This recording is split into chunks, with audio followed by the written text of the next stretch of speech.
है कल्याण बनर्जी, वो कह रहे हैं कि नहीं, हमको राहत चाहिए। आगे क्या कुछ चल रहा है, जरा अभी तक क्या चला है ये बताइए। एक तो राजीव जी, ये जो राहत चाहिए है, एक तो ये याचिका जो है ये असल में याचिका ईडी की ही थी। ईडी की याचिका पर ही हाई कोर्ट सुनवाई कर रहा है, जो पिछली सुनवाई पे नहीं हो पाई थी, तो आज की उस पर तारीख रही थी। तो ईडी उन्हीं की याचिका पर सुनवाई कर रहा है। अपनी ही याचिका पर ईडी जो है वो समय मांग रही है कि इसको समय दे दिया है, चूंकि हम सुप्रीम कोर्ट पहुंच गए। इस पर जस्टिस घोष जो है उन्होंने डपट दिया, उनका ठीक है ये मामला सेटल हो चुका है, आप सुप्रीम कोर्ट में जो मामला होगा। इधर कल्याण बनर्जी और मेनका गुरुस्वामी जो हैं वो टीएमसी की तरफ से हैं, उन्होंने इस पर आपत्ति जताई। उनका कि हमें नहीं मालूम इन्होंने वहाँ क्या याचिका दायर की है, क्या याचिका दायर नहीं की है। यहाँ इस मामले को होना चाहिए, हमको इस पर मतलब राहत चाहिए, ये उन्होंने कहा ममता बनर्जी के वकीलों ने। राजीव जी जी जी बिल्कुल बिल्कुल।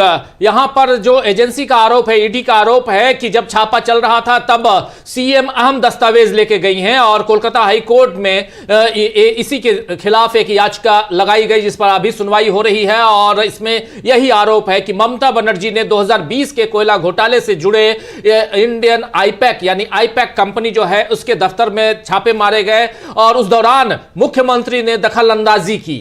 और ईडी ने यह भी आरोप लगाया है कि जब छापा चल रहा था तब सीएम महत्वपूर्ण दस्तावेज लेकर चली गई हैं और वो अपने ऑफिस लेके चली गई, यानी यहां तृणमूल की जो ऑफिस है, तृणमूल कांग्रेस के ऑफिस लेके चली गई हैं। और इस याचिका में यह भी कहा गया है कि ईडी ने उन चुनाव सलाहकारों के दफ्तरों में से चुनाव से जुड़े दस्तावेज ले लिए हैं जो राज्य की सत्ताधारी पार्टी यानी टीएमसी जो है उसके दस्तावेज हैं और उनकी रणनीति थी, आगे की रणनीति जो बनाने वाले थे उस रणनीति को, यह आरोप है अमलेंदु जी ममता बनर्जी की तरफ से कि हमने चुनाव से पहले जो रणनीति तैयार की थी, जो स्ट्रेटेजी हमारी थी, पूरी की पूरी स्ट्रेटेजी ही उठाकर ले जाना चाहती थी ईडी और उसमें से बहुत सारा लेके चली गई है। और लेकिन ईडी ने ममता बनर्जी के खिलाफ जो आरोप लगाई है उस पर मांग करते हुए वो सुप्रीम कोर्ट का भी रुख ईडी ने किया है और पिछली सुनवाई में वहां पर सुप्रीम कोर्ट में आगे की तारीख दे दी गई है नोटिस के साथ। लेकिन यहां सुब्रा घोष जो हैं, जस्टिस सुब्रा घोष आज वो सुनवाई कर रही है इस मामले की और पहले उस दिन भी इन्होंने इस मामले की सुनवाई को कैंसिल कर दिया था और आगे बढ़ा दिया था, कह दिया था कि आज नहीं कर पाएंगे क्योंकि काफी भीड़ है और काफी इतनी ज्यादा भीड़ थी कि यहां संभव नहीं था पूरा का पूरा इस मामले को आगे की सुनवाई में आगे बढ़ाना। और यहां पर जो साफ दिखाई दे रहा है कि कहीं ना कहीं ईडी यहां पर अपने आप को बचाने की कोशिश में है और ईडी की तरफ से additional solicitor general SV Raju वहां पर मौजूद हैं, वहां नहीं मौजूद हैं बल्कि वो ऑनलाइन जुड़े हुए हैं, वीडियो कॉन्फ्रेंसिंग के जरिए जुड़े हुए हैं और कह रहे हैं कि हमको आप समय दे दीजिए, एडजर्न कर दीजिए। कह रहे हैं कि हमने ऑलरेडी सुप्रीम कोर्ट के सामने 2 मामले दायर किए हैं जिसमें हमने एक जैसी ही प्रार्थनाएं की हैं, इसीलिए इसको आप एडजर्न कर दीजिए। और ये बात वहां कही जा रही है। जी वहां कही जा रही है। और मजे की बात यह है राजीव जी कि एसजी राजू साहब जो है वो बता रहे हैं कि उनका माइक बार बार बंद कर दिया जा रहा है। वो कह रहे हैं मैं यूनियन ऑफ इंडिया का रिप्रेजेंटेटिव हूँ और मैं सरकार का ईडी को प्रतिनिधित्व कर रहा हूँ, मैं एएसजी हूँ और मेरा हर सेकंड पर माइक जो है म्यूट किया जा रहा है, ये बहुत बुरी हालत है, कोई शरारत कर रहा है, मुझे म्यूट किया जा रहा है। फिर बेंच ने एसजी से कहा आपकी बातें कोर्ट को डिस्टर्ब करने की हद तक जा रही हैं, यानी बेंच ने डाटा एएसजी साहब को कि आपकी बातें कोर्ट को डिस्टर्ब कर रही हैं, इस हद तक जा रही हैं। तो फिर उनका कि सॉरी एएसजी साहब को बोलना पड़ा सॉरी। फिर इस पर उनका कि हम स्थगन क्यों चाहते हैं, इसका मुख्य कारण यह है कि सुप्रीम कोर्ट में भी वही राहत मांगी जा रही है। इसे सुप्रीम कोर्ट की बात रखें, ऐसे फैसले कि जब सुप्रीम कोर्ट मामले को देख रहा है तो कोर्ट सुनवाई नहीं कर सकता, ये एएसजी राजू ने कहा। इस पर जस्टिस घोष ने उन्होंने कहा कि हाँ ये तय हो चुका है पहले ही। फिर उनका कि कुछ और दिन स्थगन कुछ नहीं होने वाला है, एएसजी राजू ने कहा। सीनियर एडवोकेट कल्याण बंदोपाध्याय जो है उन्होंने स्थगन के अनुरोध का विरोध किया और सीनियर एडवोकेट मेनका गुरुस्वामी जो है वो तृणमूल कांग्रेस की तरफ से पेश हुए। तो एएसजी राजू ने टीएमसी द्वारा मांगी जा रही अंतरिम राहत पर सवाल उठाया। गुरुस्वामी और एएसजी राजू के बीच इस बात को लेकर तीखी बहस हो गई कि पहले बहस कौन करेगा। तो एएसजी राजू बोले कि आपके लॉर्डशिप मेरे अनुरोध को अनुमति नहीं दे रहे हैं, राज्य इतना चिंतित क्यों है, ईडी द्वारा धमकाने का साधारण संकेत। गुरुस्वामी तो इस पर एएसजी राजू ने कहा कि वो बहस कैसे कर सकते हैं, वो उन्होंने तो अपनी कैबिनेट दाखिल की हुई है सुप्रीम कोर्ट में। इस पर गुरुस्वामी ने कहा कि हमने वहाँ नहीं किया है, हम सुप्रीम कोर्ट के सामने पार्टी नहीं है, तलाशी हुई, हमारी प्राइवेसी बनाई रखनी चाहिए, हम एक संवैधानिक लोकतंत्र में रहते हैं, हम चाहते हैं कि हमारा राजनीतिक डेटा सुरक्षित रहे, प्राइवेसी का अधिकार है, राजनीतिक विचारधारा संरक्षित है। यानी गुरुस्वामी जो है वो टीएमसी की तरफ से है, स्टेट की तरफ से नहीं है। जी जी जी, ये बिल्कुल। ये उन्होंने कहा फिर इस पर।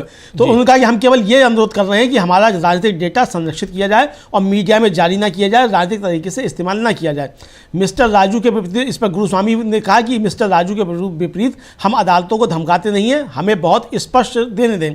गुरुस्वामी ने कहा कि हम पार्टी नहीं है। ASG राजू बोले उन्हें कैसे पता केस की स्थिति मिस्टर राजू? उनका जस्टिस घोष ने कहा कि पहले हमें यूनियन ऑफ इंडिया को सुनने दें। ASG राजू बीच में बोलते हैं तो इस पर जस्टिस घोष ने कहा कि आप से अनुरोध करते हैं कि आप बीच में हस्तक्षेप ना करें।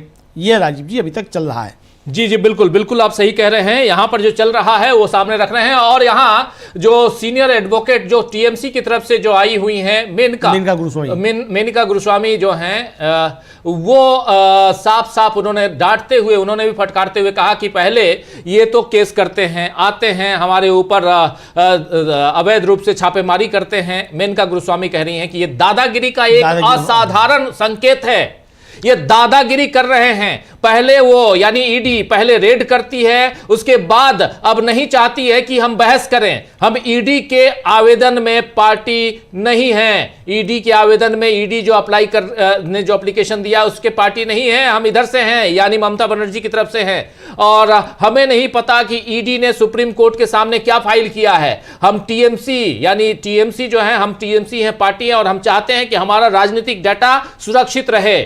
और इन्होंने वहां क्या, क्योंकि ईडी ने जो वहां दिया है उसमें इन्होंने ममता बनर्जी को TMC को पार्टी नहीं बनाया है। हाँ। यहां देखिए, उसने ममता बनर्जी को पार्टी बनाया है, हाँ। लेकिन TMC को नहीं बनाया है। तो इसलिए इनका कहना है कि TMC, हम तो TMC की तरफ, मैं TMC की तरफ से हूं, मेनका गुरुस्वामी का कहना है, तो मैं TMC की तरफ से हूं, और चूंकि मैं पार्टी नहीं हूं तो मुझे नहीं पता कि इन्होंने सुप्रीम कोर्ट में क्या दिया, इसलिए हम चाहते हैं कि इस पर बात हो।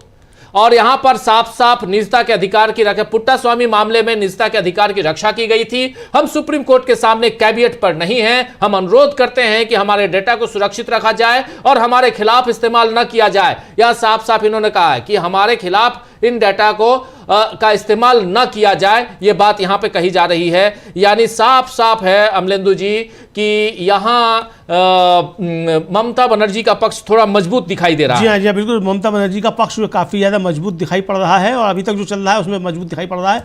और शायद ईडी गलती कर बैठी है। अब इसलिए ये एक तो मज़ेदार राजीव जी यहाँ यही है कि ईडी की ही याचिका है और ईडी ही अपनी याचिका से भाग रही है, उस पर सुनवाई नहीं चाहती। और यही TMC के वकील जो है मेनका गुरुस्वामी, उनका कहना है कि भाई इसमें हम तो पार्टी सुप्रीम कोर्ट में है ही नहीं, तो हमारी जो डाटा है उसकी सुरक्षा होनी चाहिए। और ये ईडी इन्होंने हमारे परिसर पर छापेमारी की, हमारा डाटा जो है वो लीक हो जाएगा, तो इसलिए हमारा डाटा जो है उसकी सुरक्षा की जानी चाहिए। हाँ, लेकिन बीच बीच में जब ASG यानी यहाँ solicitor general, additional solicitor general SB Raju जब अपनी बात रख रहे हैं तो बीच बीच में बोल रहे थे, इसलिए उनके माइक को रोका जा रहा था। और फिर यहाँ साफ साफ कहा गया है, इस बेंच ने कहा है कि आपकी जो दलीलें हैं वो अदालत की कार्यवाही में बाधा डाल रही हैं, लगातार आप बीच बीच में बोल रहे हैं। इस पर ASG ने कहा कि मुझे खेद है मिलॉर्ड, मैं गलती कर रहा हूं, इसके लिए मुझे खेद है। इसके बाद यहां जो दूसरे वकील TMC की तरफ से, उनका कहना है कल्याण बनर्जी का कि अगर 2026 की चुनाव प्रक्रिया प्रभावित होती है तो इलेक्शन कमीशन ऑफ इंडिया को पक्षकार बनाया जाना चाहिए, और याचिकाकर्ता को प्रतिवादी से किसी भी दस्तावेज या डाटा की जब्ती के संबंध में कोई सूचना नहीं मिली थी, पहले से आपने कोई डाटा कुछ नहीं किया था, इसलिए अब यहां तृणमूल कांग्रेस ये चाहती है कि इलेक्शन कमीशन ऑफ इंडिया को भी इसमें पार्टी बनाया जाए, प्रतिवादी बनाया जाए, और ये प्रतिवादी यानी पार्टी बनाकर उनके खिलाफ भी केस दायर की जाए, यहां पर केस दर्ज किया जाए। यह बात यहां कही जा रही है कल्याण बनर्जी की तरफ से। कल्याण बनर्जी आगे कहते हैं कि प्रतिवादी मीडिया को डाटा लीक करने के लिए जाने जाते हैं, यानी इलेक्शन कमीशन और ये जो दूसरा पक्ष है ईडी, ये लोग मीडिया को डाटा लीक करते हैं। इस इतिहास के कारण याचिकाकर्ता और भी चिंतित है, क्योंकि वो याचिकाकर्ता का डाटा प्राप्त करने के लिए दिखावटी तलाशी और जब्ती में लगे हुए हैं। यानी साफ साफ यहां पर पहली बार इलेक्शन कमीशन और एनफोर्समेंट डायरेक्टरेट यानी ECI और ED दोनों को कटघरे में खड़ा करके, हालांकि इलेक्शन कमीशन ऑफ इंडिया यहां कटघरे में नहीं है, लेकिन उसका जिक्र भी करते हुए साफ साफ तृणमूल कांग्रेस और ममता बनर्जी के जो वकील हैं ये इनकी धज्जियां उड़ा रहे हैं, ये दिखाई दे रहा है, ये इनकी धज्जियां उड़ा रहे हैं और कह रहे हैं कि याचिका को स्वीकार्य बनाने के लिए किस मौलिक अधिकार का उल्लंघन हो रहा है।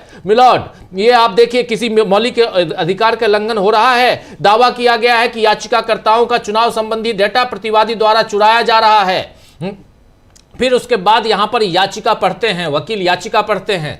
वकील पूरी तरह से यहां पर कह रहे हैं पूरी याचिका चुनाव मुद्दे पर आधारित है, इसमें किसी मौलिक अधिकार का जिक्र नहीं है। अगर डेटा आईपैक कार्यालय में मौजूद है तो इसका याचिकाकर्ताओं से क्या संबंध है, यहां पर इनके वकील कह रहे हैं, यानी ईडी के वकील कह रहे हैं। ईडी के वकील कह रहे हैं, एएसजी राजू जो है वो कह रहे हैं, और ये एएसजी राजू जो कह रहे हैं वो कह रहे हैं कि हमने जो डाटा मतलब जो हमने लिया था, कोई रिकॉर्ड अगर जब्त किया गया था तो ममता बनर्जी ने किया था, उन्होंने अवैध रूप से कब्जा किया और अपराध किया, और जब तक टीएमसी उन्हें पार्टी नहीं बनाती याचिका सुनवाई योग्य नहीं है। ईडी ने कोई रिकॉर्ड जब्त नहीं किया, ये एएसजी राजू का कहना है। यानी एएसजी राजू का कहना है कि अगर टीएमसी का कोई रिकॉर्ड जब्त हुआ है तो ममता बनर्जी ने किया है, तो ममता बनर्जी को पार्टी बनाए टीएमसी, ईडी को नहीं बनाए। ईडी ने कोई रिकॉर्ड जब्त नहीं किया, ये एक तरीके से उनका कहना है। और ये कहा गया कि ये याचिका एक अजनबी ने दायर की है। कृपया देखें कि ये याचिकाकर्ता कौन है, उसे ये जानकारी कैसे मिली। वह तलाशी के समय बयान नहीं था। याचिकाकर्ता अखिल भारतीय तृणमूल कांग्रेस है, वह अधिकृत हस्ताक्षर करता है। अधिकार कहाँ है? एएसजी राजू ने याचिकाकर्ता के उस पर सवाल उठाया कि इनको याचिका दायर करने का अधिकार नहीं है।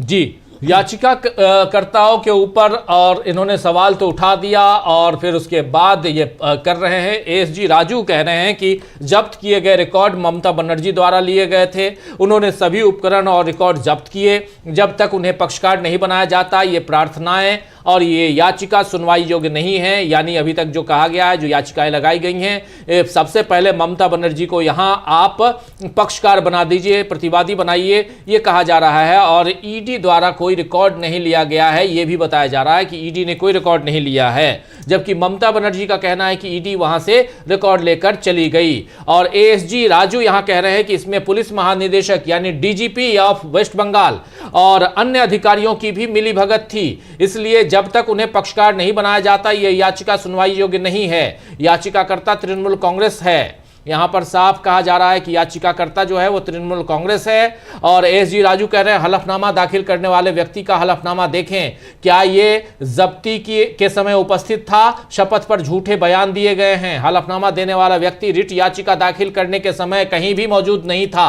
ये बातें यहां कही जा रही हैं। एएसजी राजू की तरफ से एक आरोप लगाया जा रहा है ममता बनर्जी पर, टीएमसी पर, कि ममता बनर्जी डाटा उठाकर लेके चली गई, ईडी के पास कोई डाटा नहीं है, और इस पूरी जांच की प्रक्रिया को ये लोग गंभीर रूप से इस पर हस्तक्षेप इसमें करना चाह रहे हैं, इसे प्रभावित कर रहे हैं, और इसलिए इनको भी और खासकर ममता बनर्जी को भी इसमें पार्टी बनाया जाए, ये कहा जा रहा है, ये डिमांड की जा रही है। और जो याचिका ममता बनर्जी की तरफ से, तृणमूल कांग्रेस की तरफ से लगाई गई है, उस याचिका को खारिज करने के लिए कहा जा रहा है कि इस याचिका में कोई दम नहीं है, और जो हलफनामा दिया गया है वो हलफनामा मूल रूप से जिस आदमी के नाम से है वो आदमी वहां उपस्थित नहीं था। यह बात यहां बताई जा रही है अमलेंदु जी, और कहीं ना कहीं यह साफ दिखाई दे रहा है कि एक बचाव के मुद्रा में ईडी है। पहले तो ईडी का कहना था कि हम इस पर सुनवाई अगर अभी सुनवाई ना हो तो ज़्यादा अच्छा रहेगा, लेकिन अब जब सुनवाई हो रही है तो इसमें ये अपने बचाव में, और यहाँ पर एक बात और कह रहे हैं एएसजी राजू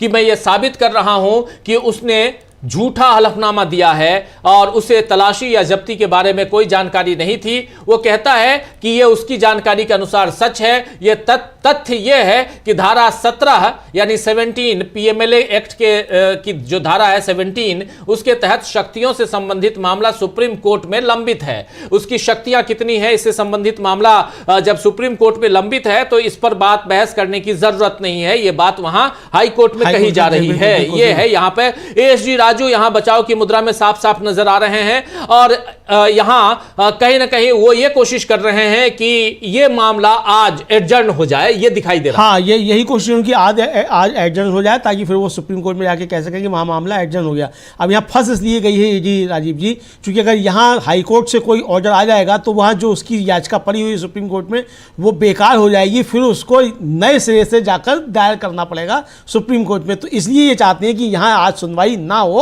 और वहाँ जाकर ये पहुँच जाएं, तो इसलिए ये समय लेना चाहते हैं। लेकिन अब चूंकि यहाँ सुनवाई चल रही है, तो अगर यहाँ सुनवाई चल रही है तो अब तो वैसे भी फंस जाएंगे सुप्रीम कोर्ट में जाके भी। सुप्रीम कोर्ट कहेगा जब आपकी याचिका वहाँ चल रही है तो फिर आप यहाँ क्यों चले आए हैं, वहीं जाइए हाई कोर्ट। तो यहाँ इसलिए चाहते हैं कि ये मामला हट जाए और सुप्रीम कोर्ट में किसी तरीके से पहुँच जाए, तो फिर थोड़ा लंबा खिंच जाए मामला, अभी अपने मकसद में ईडी कामयाब हो जाए। जी जी बिल्कुल बिल्कुल, ये अपने मकसद में कामयाब होने की बात यहां हो रही है। और पीएमएलए एक्ट की धारा 17 का जिक्र हो रहा है, जिसके बारे में साफ साफ यहां कह रहे हैं कि ये धारा पीएमएलए एक्ट की धारा 17 की जो ताकत है, जो शक्तियां हैं, पावर है, उससे संबंधित मामला अभी सुप्रीम कोर्ट में लंबित है। इसलिए यहां पर इस बारे में बात करने का कोई मतलब नहीं, मकसद नहीं।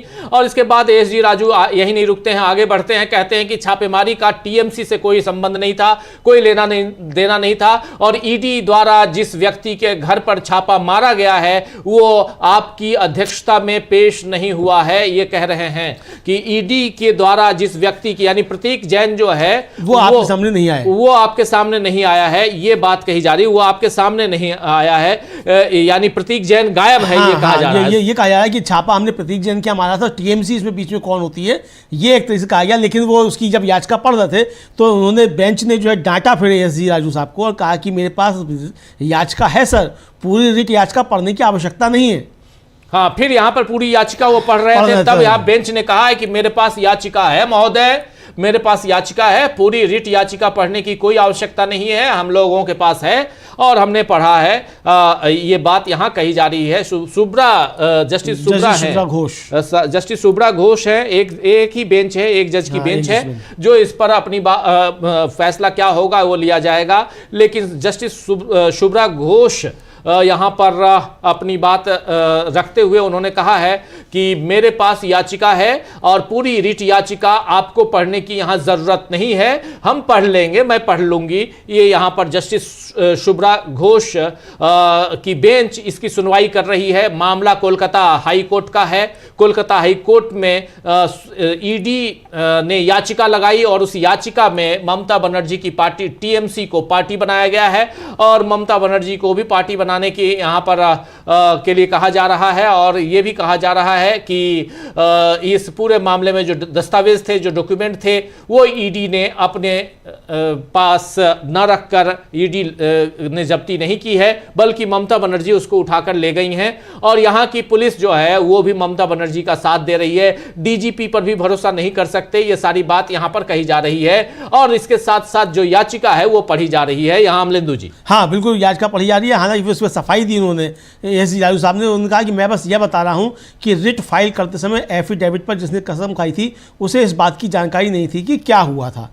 ये एसजी राजू साहब ने अपना तर्क दिया जब बेंच ने डांटा उनको कि भाई हमारे पास है पूरी याचिका, आपको पूरी याचिका पढ़ने की आवश्यकता नहीं है। जब वो पूरी याचिका पढ़ के बता रहे थे कि इन्होंने झूठा एफिडेविट दिया है, गलत एफिडेविट दिया है, इस पर फिर उन्होंने अपनी सफाई दी कि मैं इसलिए बता रहा था कि जिस व्यक्ति ने एफिडेविट दिया उसे पूरी जानकारी नहीं है। जी जी बिल्कुल बिल्कुल, जिस व्यक्ति ने एफिडेविट दिया है उसको पूरी जानकारी नहीं है, ये बात यहाँ कही जा रही थी और कही गई है इनकी तरफ से, एसजी की तरफ से।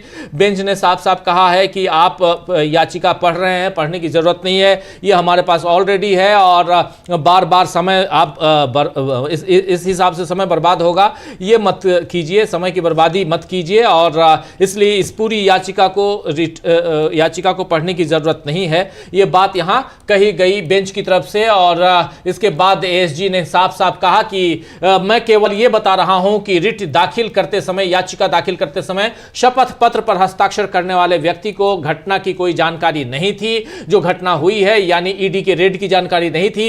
एसजी ने एक अप्रकाशित फैसले का हवाला दिया है, यहां पर एक फैसले का हवाला दिया है जो प्रकाशित नहीं है, उस फैसले का भी हवाला दिया है। और एसजी यहां पर एएसजी की जब हम बात कर रहे हैं दोस्तों, तो आप समझ लीजिए यहां पर एसवी राजू की बात हो रही है। Additional solicitor general of India जो एसवी राजू हैं, वो दिल्ली से लाइव जुड़े हुए हैं, वीडियो कॉन्फ्रेंसिंग के जरिए जुड़े हुए हैं, वीसी के जरिए जुड़े हुए हैं और वो अपनी बात रख रहे हैं और कह रहे हैं कि शपथ पत्र में कहा गया है, जो हलफनामा है उसमें कहा गया है कि यह जानकारी के अनुसार सत्य है, इसलिए मैं पैराग्राफ पढ़ रहा था, कार्यवाही में देरी करने के लिए नहीं। और यहां अपनी वो सफाई भी पेश कर रहे हैं कि मैं कार्यवाही में देरी नहीं कर रहा हूं, चूंकि ये पैराग्राफ पढ़ रहा था। ये जानकारी उनकी ओर से नहीं है, उन्हें अपने सोर्स का उल्लेख करना चाहिए। सोर्स कौन सा है इसका उल्लेख करना चाहिए। ये कह रहे हैं यहां एएसजी राजू, यानी यहां पूरी बात एएसजी राजू की तरफ से, और एएसजी राजू खड़े हैं ईडी की तरफ से, और ईडी को कोर्ट से, या आप जो जान रहे हैं वहां कोलकाता हाई कोर्ट में अभी गर्मा गर्म बहस चल रही है। इसलिए चल रही है क्योंकि एडिशनल सॉलिसिटर जनरल राजू ने शुरुआत में ही कहा कि हम एडजर्नमेंट की मांग कर रखते हैं, यानी आज इसकी सुनवाई ना हो इसकी मांग रखते हैं, जबकि दूसरी तरफ से कहा गया कि हमें राहत चाहिए इसलिए सुनवाई जरूरी है। और इसके बाद और अभी भी एसजे राजू यही कह रहे हैं कि इसे एडजर्न कर दीजिए। वो बार बार कह रहे हैं और बार बार वो डिस्टर्ब कर रहे हैं, इसलिए उनके माइक को रोका गया तो फिर कहे कि कोई मेरी माइक को बंद कर रहा है, यानी ओम बिरला साहब वहां भी हैं। हाँ, जी ओम बिरला साहब वहां भी कोई पहुंच गए हैं और जो वहां कहना चाहते हैं। और इसके बाद फिर जो है अदालत ने उनसे कहा एएसजी राजू साहब से कि भाई पिटिशनर जो है इस मामले में उनको इस केस में सप्लीमेंट्री एफिडेविट फाइल करते समय डिफेक्ट ठीक करने की इजाज़त दी गई थी। तो इस पर एएसजी ने कहा मुझे इसकी जानकारी नहीं थी, इसलिए मामले को आगे बढ़ाया। फिर डीएसजी से एएसजी ने कहा कोर्ट उस जजमेंट का जिक्र कर रहा था जिसका जिक्र किया जा रहा था, मौजूदा केस का नहीं। इस पर एएसजी ने कहा कि मुझे बहुत अफसोस है। बिल्कुल बिल्कुल।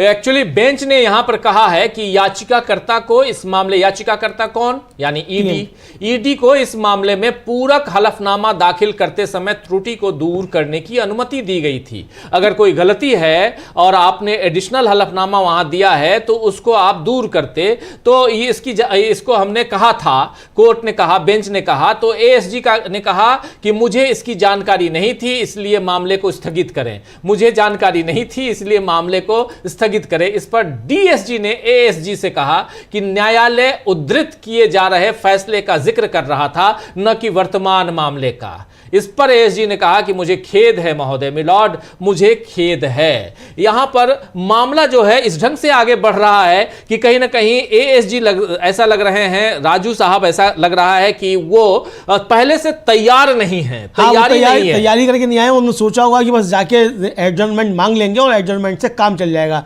बहस के इरादे से उपस्थित नहीं हुए, और अब अगर बहस के इरादे से उपस्थित नहीं हुए तो इसका मतलब कि अब आपके मामले में कमजोरी है कुछ ना कुछ, तभी आप बहस के इरादे से उपस्थित नहीं हुए। और इसलिए राजीव जी ये समझा जा सकता है कि पिछली सुनवाई पर भी ईडी की तरफ से ही कोई ना कोई कोताही बरती गई होगी ताकि मामला यहाँ से आगे के लिए बढ़ जाया जाए और दिल्ली में मामला ये हो। तो यहाँ एएसजी जो है वो एक तरीके से कहा जाए, ईडी जो है वो पूरी तरीके से फंसती हुई यहाँ नज़र आ रही है, चूँकि कोर्ट जो है मतलब माननीय उच्च न्यायालय जो है वो बार बार सवाल कर रहा है और एएसजी साहब को ठीक कर रहा है, करेक्ट कर रहा है कि मिस्टर ऐसा नहीं है ऐसा है, ये बताते हुए उनको ठीक किया जा रहा है। उस पर वो बार बार माफ़ी भी मांग रहे हैं एएसजी राजू। जी बिल्कुल बिल्कुल। एएसजी राजू कह रहे हैं आई एम सॉरी, मुझे जानकारी नहीं थी, ये बार बार कह रहे हैं एएसजी राजू। और चूंकि ये सही है कि उनकी तैयारी नहीं थी, तभी तो ये सब यहाँ पर दिखाई दे रहा है, ये साफ सामने जो मामला है वो आ रहा है। लेकिन यहाँ पर केस में बहुत मज़ेदार तथ्य यहाँ जुड़ रहे हैं और जिसमें बार बार जितने तथ्य और जहाँ भी यहाँ पर एएसजी राजू फंसते हुए दिखाई देते हैं वो एडजर्नमेंट की मांग कर लेते हैं, कहते हैं कि इस जो बहस है इसको स्थगित करें, इस मामले को स्थगित करें, इस मामले को स्थगित करें। वो साहब बार बार कह रहे हैं हाँ, बार बार स्थगित करें। अच्छा, और ये जो याचिका थी राजीव जी, वो टीएमसी वाली याचिका जो थी उसमें करेक्शन थे, तो एएसजी जो है वो कह रहे हैं कि इसलिए एप्लीकेशन पर विचार करने से पहले कमी को ठीक किया जाना चाहिए। इस मामले में ऐसा नहीं किया जा सकता क्योंकि ये एक झूठा एफिडेविट था। जिस व्यक्ति ने एफिडेविट फाइल किया था वह सर्च वाली जगह पर मौजूद नहीं था और ना ही उससे जुड़ा हुआ था। ये अब उनका अपना तर्क है कि भाई इस व्यक्ति को याचिका दायर करने का अधिकार ही नहीं है। ये एक तरीके से एएसजी जो वो कहना चाहते हैं, मतलब टीएमसी की तरफ से जो याचिका दायर की गई है वो याचिका मेंटेबल नहीं है, ये उनका तर्क है अपना एएसजी साहब का। जी बिल्कुल, कि चूंकि ये जो आवेदन पर विचार करने से पहले दोष को दूर किया जाना चाहिए, इस मामले में ऐसा नहीं किया जा सकता क्योंकि ये झूठा हलफनामा था। ये कह रहे हैं एएसजी राजू कि ये झूठा हलफनामा था, ये जो पूरा का पूरा जो हलफनामा दिया गया है उधर से तृणमूल कांग्रेस की तरफ से ये झूठा है और इस हलफनामा दाखिल करने वाला व्यक्ति तलाशी स्थल पर तो न तो संबंधित था और न ही उपस्थित था। यानी तलाशी स्थल पर जिसने हलफनामा दिया है उसका तलाशी स्थल से कोई लेना देना नहीं है। जहां तलाशी ईडी ने की उससे न ही उस दफ्तर से, आईपैक के दफ्तर से, और न ही प्रतीक जैन के घर से, इन दोनों से कोई लेना देना नहीं है। और ऐसे में इसका हलफनामा ठीक नहीं है, ये एजी राजू कह रहे हैं। एजी राजू कह रहे हैं। तो इस पर जो है कहा कि उसका सर्च से कोई लेना, इस पर कोर्ट ने कहा उनसे, एएसजी से, कि भाई उसने ऐसा कभी नहीं कहा, यानी याचिकाकर्ता जो है उसने ऐसा कभी नहीं कहा। तो इस पर बोले एजी, इसलिए इस व्यक्ति के पास कोई जानकारी नहीं है, मैं मजबूर हूँ, याचिका कैसे सुनवाई योग्य हो सकती है, उस व्यक्ति को जानकारी होनी चाहिए और वह बातों की कसम खा सकता है, उसने अपने सोर्स के बारे में नहीं बताया है, इसलिए याचिका सुनवाई योग्य नहीं हो सकती। यानी अब वो इस पर अड़ गए कि याचिका जो है इस पर सुनवाई ना हो। ये इनका अपना कुल मिलाकर दलील जो है ये आ रही है एएसजी राजू की तरफ से। राजीव जी बिल्कुल बिल्कुल बिल्कुल, यही कहा जा रहा है कि किसी भी तरह इस ये जो पूरा का पूरा मामला है और जिस केस को यहाँ लगाया गया है, दर्ज कराया गया है इनकी तरफ से, यानी टीएमसी की तरफ से, वो यहाँ पर उस केस पर सुनवाई ना हो, इनकी याचिका को खारिज कर दिया जाए। कुल जमा यही है कि इनकी याचिका जो टीएमसी की तरफ से इनके विरोध में याचिका लगी है, ईडी की तरफ से के विरोध में जो याचिका लगी है उसको खारिज कर दिया जाए। उसका तलाशी से कोई संबंध नहीं है, जिसने हलफनामा दिया है उसका तलाशी से, यहां एएसजी कह रहे हैं कि उसका तलाशी से कोई संबंध नहीं है। तो इस पर अदालत कह रहा है कि उसने ऐसा कभी नहीं कहा। इस हलफनामा में जिसने हलफनामा लगाया है उसने ऐसा कभी नहीं कहा कि हमारा तलाशी से कोई संबंध है, ये यहां अदालत ने कहा है। इस पर एएसजी का कहना है कि इसीलिए उस व्यक्ति के पास कोई जानकारी नहीं है और मैं बाध्य हूं, याचिका कैसे स्वीकार हो सकती है। सबसे बड़ी चीज है कि यहां पर राजू बार बार कह रहे हैं कि ईडी की तरफ से जो खड़े हैं वो कह रहे हैं कि याचिका को आप स्वीकार मत कीजिए, तृणमूल कांग्रेस की ने जो याचिका लगाई है इसको आप स्वीकार मत कीजिए। इसको कैसे स्वीकार करेंगे? जिसने इस हलफनामे पर सिग्नेचर किया है वो वहां मौजूद नहीं था, उसका इस पार्टी से कोई लेना देना नहीं है, इस केस से कोई लेना देना नहीं है, इसलिए इस याचिका को आप कैसे स्वीकार करेंगे, ये बार बार कह रहे हैं और इसीलिए वो एडजर्नमेंट मांग रहे हैं। उस व्यक्ति को जानकारी होनी चाहिए और वो तथ्यों की पुष्टि कर सकता है, उसने अपने स्रोत का भी उल्लेख नहीं किया है। ये सारी बातें वहां कही जा रही है याचिका के संबंध में राजू की तरफ से, और इसीलिए याचिका को स्वीकार नहीं करना चाहिए, ये कहा जा रहा है। एडिशनल सॉलिसिटर जनरल की तरफ से डिमांड रखी जा रही है कोर्ट में, कोलकाता हाई कोर्ट में। ईडी की तरफ से जो खड़े हैं यहां पर वीडियो कॉन्फ्रेंसिंग के जरिए, वो हैं एडिशनल सॉलिसिटर भारत के additional solicitor general SV Raju. और एसवी राजू यहां पर पुरजोर कोशिश कर रहे हैं कि ममता बनर्जी की तरफ से, टीएमसी की तरफ से, उनकी पार्टी की तरफ से जो याचिका लगी हुई है उस याचिका को यहां स्वीकार न करे कोर्ट। एक जज की बेंच है, शुभ्रा घोष की बेंच है, और वो सुनवाई कर रही हैं और बार बार डिस्टर्ब करने की कोशिश कर रहे हैं यहां एसवी राजू। और उनको डांटा भी है, फिर डांटा है जस्टिस घोष ने, और उन्होंने कहा कि जब ये कहा कि ये याचिका सुनवाई योग्य नहीं हो सकती, अगर उनके पास सेकेंड हैंड जानकारी है तो उन्हें सोर्स बताना होगा, उन्हें कैसे पता चला कि डॉक्यूमेंट्स जब्त किए गए थे, एएसजी राजू ने कहा। इस पर गुरुस्वामी जो थी उन्होंने कहा कि क्या मैं जवाब दे सकती हूँ? एएसजी राजू बोले कि मैंने अभी बात पूरी नहीं की है। इस पर कोर्ट ने कहा कि अभी मेंटेनेबिलिटी पर और कुछ नहीं, यानी याचिका सुनने योग्य है कि नहीं है, मैं इस पर अब और कुछ आपसे नहीं सुनूंगी। एएसजी ने कहा कि मैं अभी भी अपनी बात कर रहा हूं, कृपया पीएमएलए की धारा 17 देखें। कोर्ट ने कहा कि मैं अभी सुन ही नहीं रही हूं, आप पीएमएलए 17 की बात कर रहे हैं, क्या कर रहे हैं, मेंटेनेबिलिटी भी करी नहीं।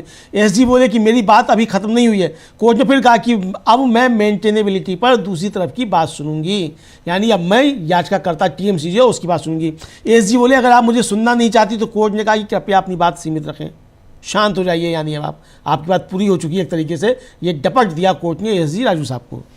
जी जी बिल्कुल बिल्कुल बिल्कुल, शांत करने के लिए डपटा यहां पर एएसजी राजू साहब को। इसके बाद इन्होंने, न्यायालय ने यह भी कहा कि क्या अभी सुनवाई की वैधता पर कुछ और कहना है आपको, आप कह दीजिए। एएसजी राजू ने कहा कि मैं अभी भी अपनी बात रख रहा हूं, कृपया पीएमएलए की धारा 17 को देखें। इस पर कोर्ट ने कहा कि मैं अभी वह नहीं सुन रही हूं, मैं अभी पीएमएलए की धारा 17 नहीं सुन रही हूं, उसकी बात ही नहीं हो रही है। इस पर एएसजी ने कहा कि मेरी बात अभी खत्म नहीं हुई है। इस पर अदालत ने कहा, राजू ने कहा मेरी बात अभी खत्म नहीं हुई है। अदालत ने कहा मैं सुनवाई की वैधता पर दूसरे पक्ष की बात सुनूंगी। और इसके बाद एएसजी कह रहे हैं अगर आप मेरी बात नहीं सुनना चाहती तो इस पर न्यायालय ने कहा कृपया अपनी दलीलें यहीं तक सीमित रखें, यहां पर नहीं अगर मगर मत कीजिए, दलीलें अपनी वहीं तक सीमित रखिए, दलील दीजिए, बात खत्म कीजिए। डपट कर डांटते हुए कोर्ट ने इनको एसजी राजू को कहा है कि आप यहां हद मत बढ़िए, हद से ज्यादा बढ़ने की कोशिश मत कीजिए, क्योंकि यहां ईडी की तरफ से खड़े वकील देश के additional solicitor general SV Raju कहीं ना कहीं प्रभावित करने की कोशिश कर रहे हैं कोर्ट को, यह साफ दिखाई दे रहा है। दबाव डालने की कोशिश कर रहे हैं, धमकाने की कोशिश कर रहे हैं ईडी की तरफ से। जैसे ईडी धमकाती रहती है वैसे ही उसके वकील भी, और देश के एडिशनल सॉलिसिटर जनरल है। और तीसरी सबसे बड़ी बात की जो जज बैठी हुई है वो महिला हैं शुभ्रा घोष, उनको धमकाने की कोशिश कर रहे हैं यहां पर एडिशनल सॉलिसिटर जनरल राजू। और इसीलिए शुभ्रा घोष, जस्टिस शुभ्रा घोष ने कहा है कि कृपया अपनी दलीलों तक ही सीमित रहें, अपने आप को दलीलें जो है आपकी हैं वहीं तक सीमित रखें, आगे बढ़ने की कोशिश ना करें। जो नहीं कही गई हैं वहां अंडरलाइंड है, यह समझने की जरूरत है। अमलेंदु जी बिल्कुल बिल्कुल, कोर्ट ने कहा कि कृपया अपनी बात आप सीमित रखें। कोर्ट ने कहा कि मुझे माफ करें, आप अपनी बात बार बार दोहरा रहे हैं। तो एसजी वाले याचिका साफ नहीं, इसे खारिज किया जाना चाहिए। जब्त करने की शक्ति धारा 17 पीएमएलए से मिलती है। कोर्ट ने कहा कि अब कृपया ये दलीलें कतई ना दें, डांटते हुए कहा। एसजी ने कहा कि आप रिकॉर्ड कर सकते हैं कि आप मुझे बहस नहीं करने दे रहे हैं, मुझे अपनी हदें पता हैं, अगर आप शुरू में ही रोकना चाहते हैं तो मैं झुक जाऊंगा। एसजी बोले कि मैं आपको पीएमएलए की धारा 17 के तहत ईडी की शक्तियों के बारे में बताऊंगा और इसकी जांच एसटी कर रहा है। कोर्ट ने कहा कि आप बेवजह समय बर्बाद कर रहे हैं, कृपया ऐसा ना करें, हम यह धारा 17 पर बात ही नहीं कर रहे हैं। धारा 17 की बात सुप्रीम कोर्ट में करनी है, वहाँ आगे कीजिएगा एक तरीके से। और हमें पता है कि सुप्रीम कोर्ट इस मामले को देख रहा है, हमें मालूम है।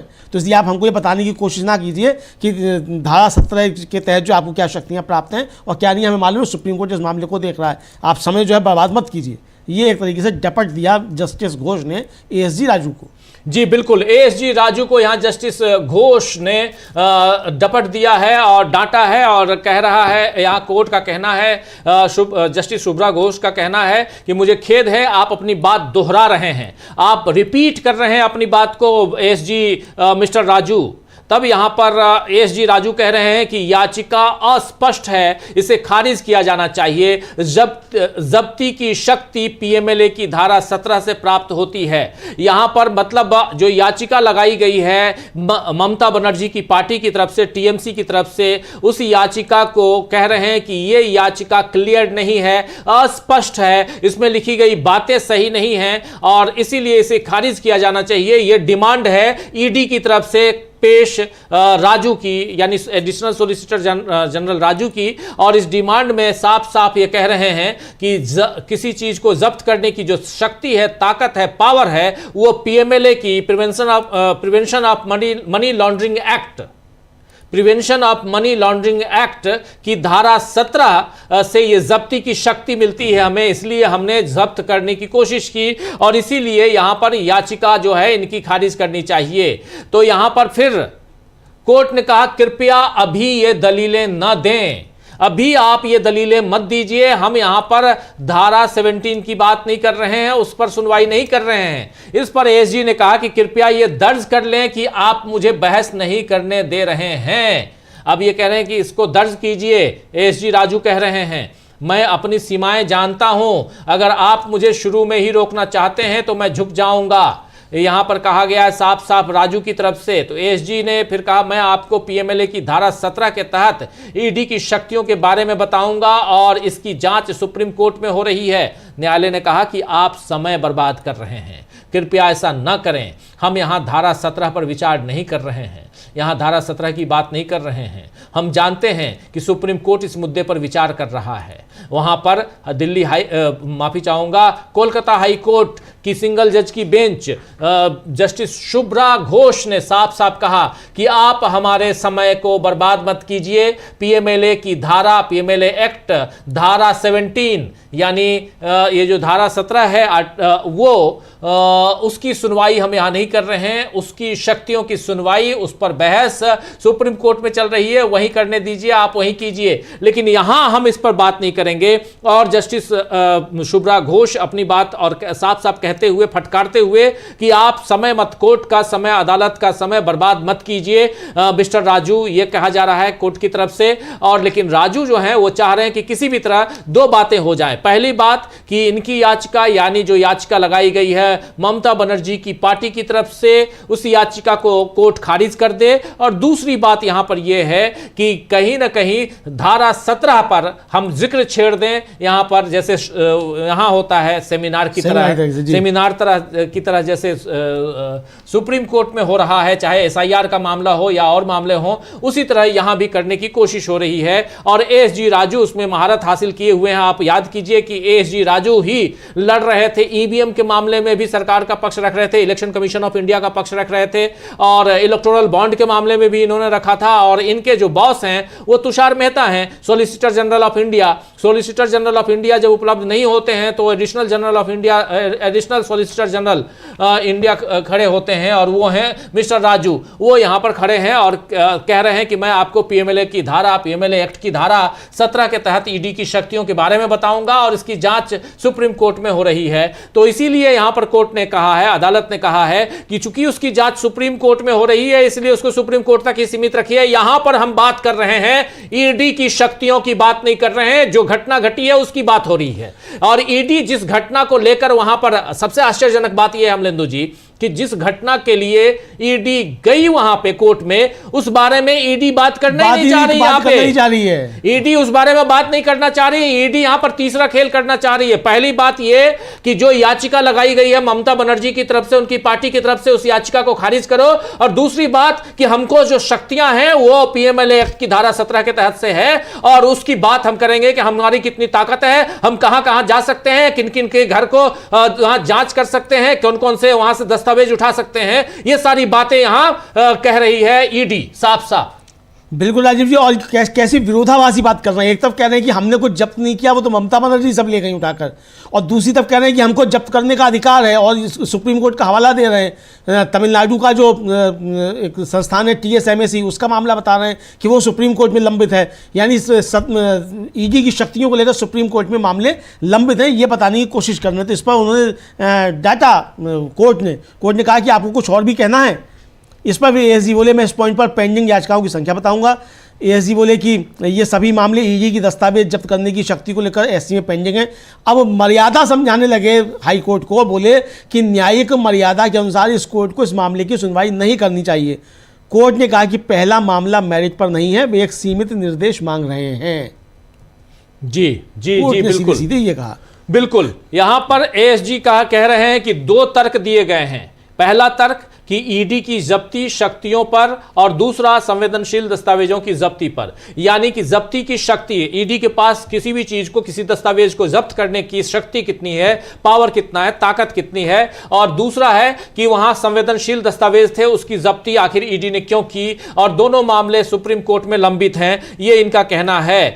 एडिशनल सॉलिसिटर जनरल राजू का, उस पर अदालत का कहना है कि उन्होंने केवल कथित राजनीतिक डेटा के संरक्षण की मांग की है। उन्होंने कहा है, यानी यहां पर ममता बनर्जी की पार्टी ने कहा है कि हमारी जो पॉलिटिककल डेटा है उसका कंजर्वेशन हो, उसका संरक्षण हो, यह बात यहां कही जा रही है कोर्ट की तरफ से कि उनकी याचिका में इसके संरक्षण की बात हुई है, और यह संरक्षण को लेकर ही यहां पर इनकी याचिका आई है। इस पर solicitor general of additional solicitor general SV Raju ने कहा कि अगर कोई डेटा जब्त ही नहीं हुआ है तो मैं उसे कैसे रख सकता हूं, इनका कहना है। यह अपने आप को बिल्कुल बेचारगी जाहिर करते हुए कि हमने कोई डाटा जब्त ही नहीं किया है तो कैसे रख सकते हैं हम, इसलिए याचिका स्पष्ट है, अस्पष्ट है और सुनवाई योग्य नहीं है। ये बार बार कह रहे हैं एडिशनल सॉलिसिटर जनरल।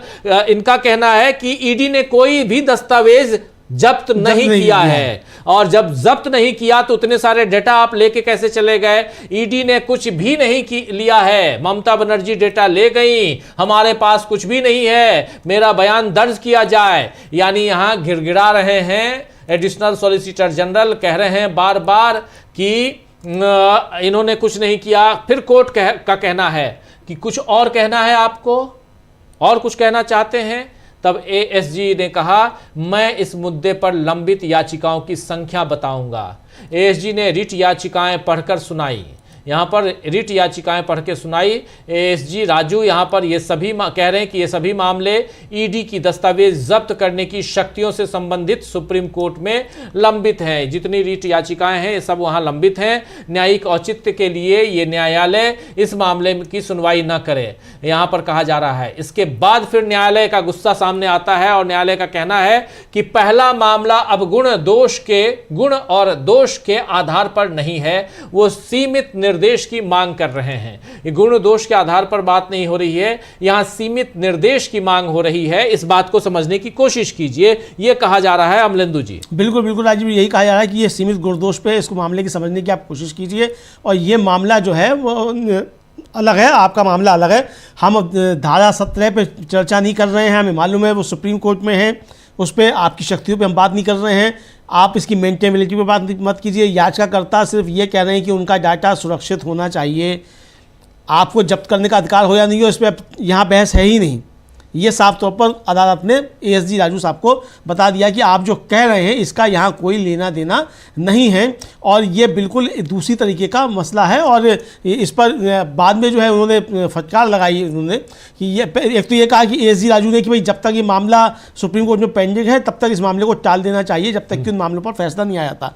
यानी जो धारा 17 को लेकर मामले हैं उन पर टाल दिया जाए, यानी 10-20 साल के लिए मामला टल जाए, एक तरीके से ये कहा जाए। फिर एएसजी ने कहा कि मैं मेंटेनेबिलिटी पर एक एफिडेविट फाइल करना चाहता हूं, उसके बाद आप दूसरी पार्टी की बात सुन सकते हैं। बेंच ने कहा कि इन सभी मुद्दों के साथ एफिडेविट लेकर वापस आइए। डॉक्टर गुरुस्वामी ने फिर इस पर कहा कि मुझे 2 मिनट दीजिए, मिस्टर राजू का बयान रिकॉर्ड किया जा सकता है, ईडी ने कुछ भी जब्त नहीं किया है। यानी अब यहाँ ईडी फंसती है कि ईडी ने कुछ भी जब्त नहीं किया है, इसको रिकॉर्ड पर लिया जाए पहले तो कि ईडी ने जो है कुछ जब्त नहीं किया है, ये यहाँ पे कह रहे हैं। अब जब कुछ जब्त नहीं किया है तो ईडी केस कैसे बनाएगी राजीव जी? बिल्कुल, जब आपने कुछ जब्ती नहीं किया है तो आप किस पे केस बनाएंगे? किस बेस पे बनाएंगे? किस बेस पे बनाएंगे? अब यहाँ आके एएसजी राजू बिल्कुल फंस गए हैं बुरी तरीके से। बिल्कुल, एएसजी राजू यहाँ पे कह रहे हैं उन्होंने जो भी मुद्दे उठाए हैं अपनी याचिकाओं में, यानी टीएमसी ने जो भी मुद्दे उठाए हैं वे सभी सुप्रीम कोर्ट में लंबित हैं। मैंने बताया है कि इसी तरह के मामले सुप्रीम कोर्ट में लंबित हैं। अगर वे लंबित हैं तो इस मामले को उन मामलों के निपटारे तक स्थगित कर दिया जाना चाहिए। ये यहाँ पर ये डिमांड की जा रही थी एसबी राजू की तरफ से।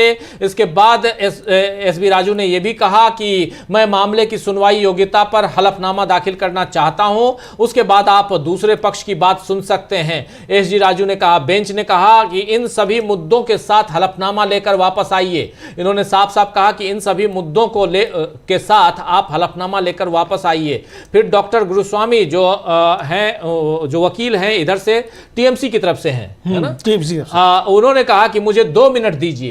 मिस्टर राजू का बयान दर्ज किया जा सकता है कि ईडी द्वारा कुछ भी जब्त नहीं किया गया था।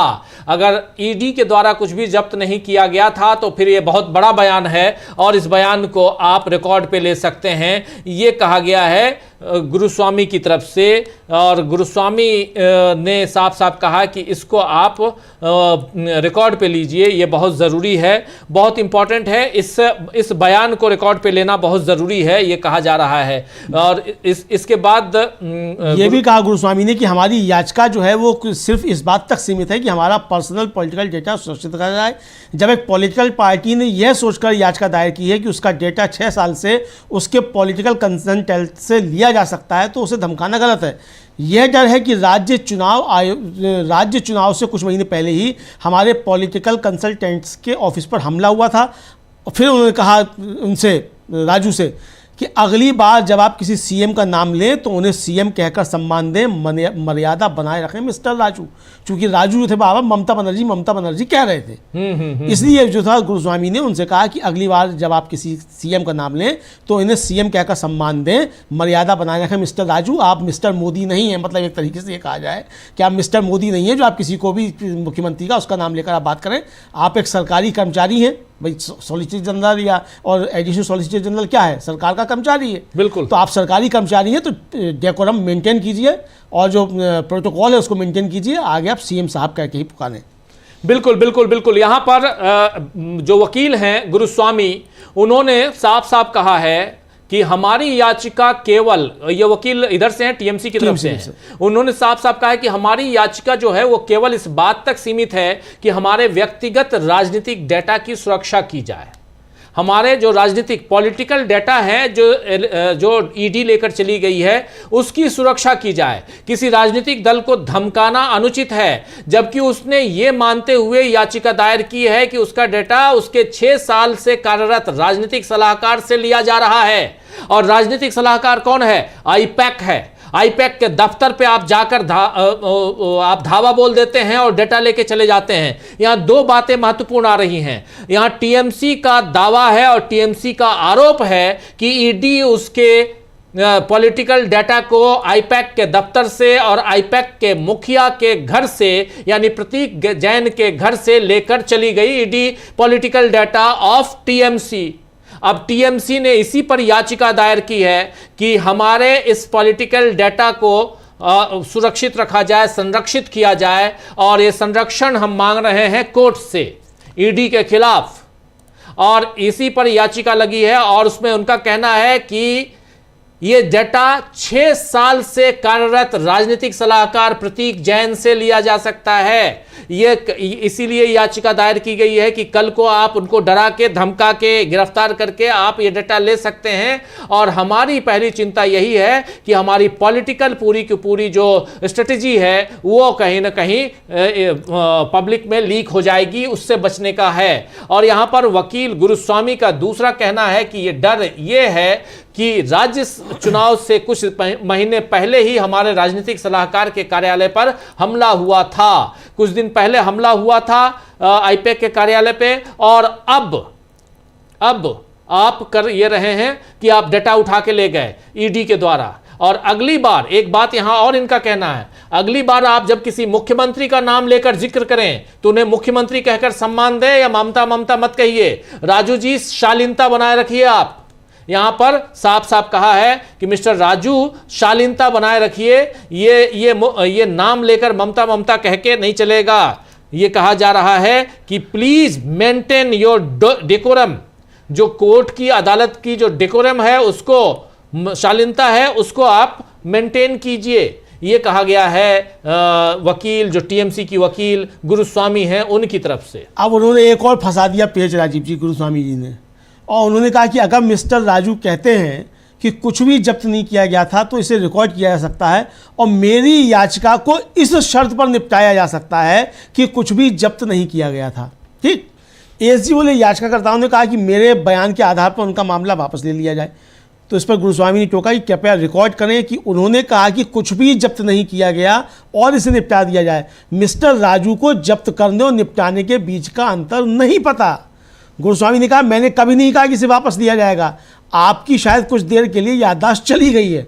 ये कहा। राजू ने कहा तो इसे निपटा दिया जाए, मुझे कोई आपत्ति नहीं है। यानी अब ये ईडी कहने को तैयार है कि हमने कुछ बरामद नहीं किया, ये कहने को तैयार आ गए हैं। यानी कुछ भी जब्त इन्होंने नहीं किया तो छापा काहे को डाला था भैया? सुबह सुबह पहुंच गए थे 6 बजे। और सब मजेदार बात है कि फिर आप किस बेस पे सुप्रीम कोर्ट गए हैं? फिर किस बेस पे सुप्रीम कोर्ट? आप यहां कह रहे हैं डॉक्टर गुरुस्वामी को कि हमने कुछ जब्त नहीं किया है, अदालत में, भरी अदालत में आप कह रहे हैं कि हमने कुछ भी जब्त नहीं किया है, तो फिर आप सुप्रीम कोर्ट किस लिए गए हैं? प्रोटेक्शन मांगने गए हैं। ईडी प्रोटेक्शन मांगने गई है। ईडी ने साफ साफ सुप्रीम कोर्ट में यह भी कहा है कि ममता बनर्जी के खिलाफ एफआईआर दर्ज की जाए और वहां के पुलिस अधिकारियों के खिलाफ भी एफआईआर दर्ज करने की मांग की गई है ईडी की तरफ से। ये सारी चीजें तो हैं, लेकिन उसके अलावा बहुत सारी ऐसी बातें हैं जिसके दम पर आप गए हैं सुप्रीम कोर्ट में। और एक तरफ ये, दूसरी तरफ आप कह रहे हैं कि हमने कुछ भी जब्त नहीं किया। अगर कुछ भी जब्त नहीं किया है, कुछ भी वहां से कलेक्ट करके उठाकर हम नहीं लाए हैं, तो फिर आप क्यों इतना पीछे लगे हुए हैं? आखिर क्या कारण है? यहां पर एक्चुअली ये साबित करना, ईडी साबित करना चाहती है कि जितने सामान हैं, जितने दस्तावेज हैं, ये ऑलरेडी ममता बनर्जी उठा के लेके चली गई हैं। हाँ, ये साबित करने की कोशिश हो रही है। लेकिन जब ममता बनर्जी उठा के लेके चली गई और आपने कुछ नहीं किया, तो फिर आप बाद में मीडिया के जरिए जो लीक करने की कोशिश करेंगे, जो कहा गया था कि मीडिया के जरिए ये लीक करते हैं, लीक करने की खबरें लीक कर करके जो बताते रहते हैं कि ये नहीं वो नहीं वो, यहां से ये हो रहा है, ईडी ने इनका ये दस्तावेज, ईडी के यहां से ये खबर आई है, वो जो चलता है ये ना हो, इसलिए यहां पर बुरी तरह फंसा हुआ ईडी दिखाई दे रहा है। बिल्कुल बुरी तरह ईडी फंसी हुई दिखाई दे रही है, बुरी तरीके से। और अब जो ये भी कहा एएसजी ने कहा कि मैंने कहा है कि कुछ भी जब्त नहीं किया गया और इसलिए उनकी याचिका खारिज की जा सकती है, कुछ भी जब्त नहीं किया गया है, जो कुछ भी लिया गया था मैं ममता बनर्जी ले गई थी। कोर्ट ने कहा कि पंचनामा में भी लिखा है कि कुछ जब्त नहीं किया गया था। अब कोर्ट जो है राजीव जी वो आदेश सुना रहा है और आदेश के सुनाते समय जो कहा जा रहा है वो कहा जा रहा है कि याचिकाकर्ता की एकमात्र प्रार्थना राजनीतिक गोपनीय डेटा को सुरक्षित रखना और उसे लीक होने से बचाने की है।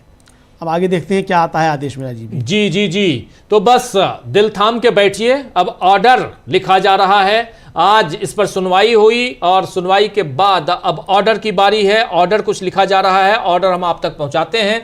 जैसे ही ऑर्डर की भी बातें आती हैं हम तक पहुंचती हैं, हम आप तक पहुंचाएंगे। लेकिन यहाँ साफ दिखाई दे रहा है अमलेंदु जी कि कहीं ना कहीं यहाँ पर ममता बनर्जी के खिलाफ मामले को आगे बढ़ाने की कोशिश यहाँ थी एएसजी राजू की तरफ से, लेकिन अभी भी सफल नहीं हो पा रहे हैं। ऑर्डर देते समय भी बीच में डिस्टर्ब कर रहे हैं एएसजी राजू, क्योंकि जब कोर्ट ने ऑर्डर दिया कि जो याचिकाकर्ता हैं उनका प्रतिवादियों का कहना है कि 8 जनवरी को की गई तलाशी परिसर में कुछ भी जब्त नहीं किया गया था। इस पर एएसजी राजू बोले कि जो भी जब्त किया था वह ममता बनर्जी ने जब्त किया था।